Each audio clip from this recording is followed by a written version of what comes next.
Hi everyone, I'm Lindsay Hedrick. Welcome back to my kitchen. I am a self-taught chef, so this is a video series where I share with you the tried and true recipes and techniques that I've discovered in my quest to up my culinary mojo.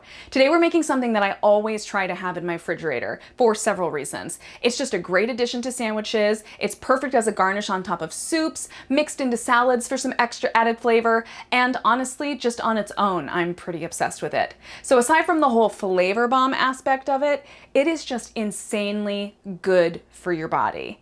It's a nutrient powerhouse and full of probiotics, and we all know the key to a healthy immune system is a happy gut.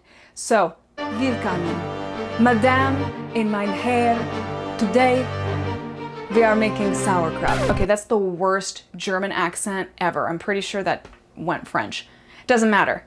Can't do the accent, but I can make the kraut. And I promise the sauerkraut is way better than that abysmal attempt at a German accent.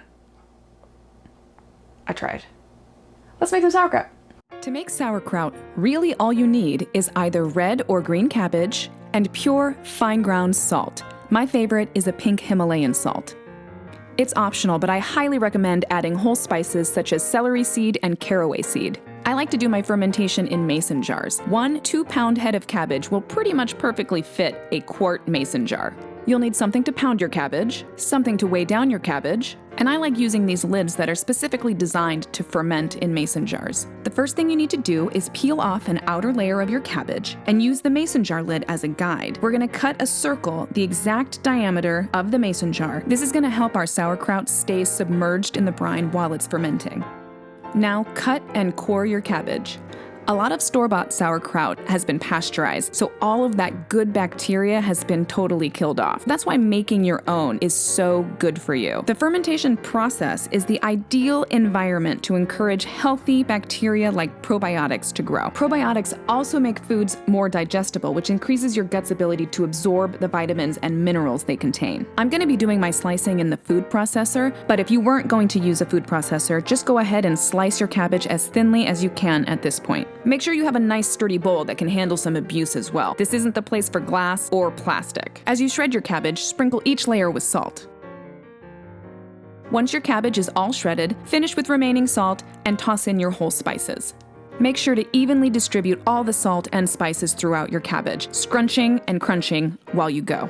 Now it's time to take your cabbage to Pound Town. The combination of salt and pounding your cabbage is breaking down the cellular walls. This makes the cabbage juicy, and that juice is the brine for your fermentation. Just take this opportunity to get all of your aggressions out. Damn it, 2020, you were supposed to be my year! Okay, a little too much aggression. Once your cabbage is good and juicy, time to start packing your jars. Add a few handfuls and pack it down. As you continue to add, you can see the brine start rising up. Super important not to fill past the shoulder of the jar. After you packed your jar, place our little cabbage circle on top, then our glass weight on top of that. That will ensure that the cabbage while it's fermenting is always submerged in the brine. Put on the lid and leave on the counter for fermentation. Depending on how hot or cold your kitchen is, you could start to check your cabbage in about 2 to 3 weeks. For me, I prefer a month. If you notice your kraut is a little dry, it could mean that the cabbage wasn't very fresh. So you'll just need to make an additional brine. Just dissolve a half a teaspoon of salt in half a cup of water. All right, so this is the cabbage that we just packed. And this is what happens after a month. So as you can see, there is a pretty substantial color difference. And that's because this has just been chilling on the counter, doing its thing. And let me tell you, it's funky. And I love it. Bye-bye bloating, bye-bye any other stomach issues you might be having. Oh God, it's so good. The addition of the caraway seeds, the celery seed, just kind of adds a little extra je ne sais quoi. I should have learned how to say that in German. Whatever. I'll save everybody me trying to speak more German. It's so delicious, and like I said, the health benefits are really important. Even if you don't love sauerkraut, I would suggest you start liking it because it's just good for you. If you can get over kombucha, you can get over your fear of sauerkraut. So I really hope you give this little science experiment a try. Trust me, your gut will thank you. And I will thank you for liking and subscribing to this video series. I'm Lindsay Hedrick. I hope to see you guys next time.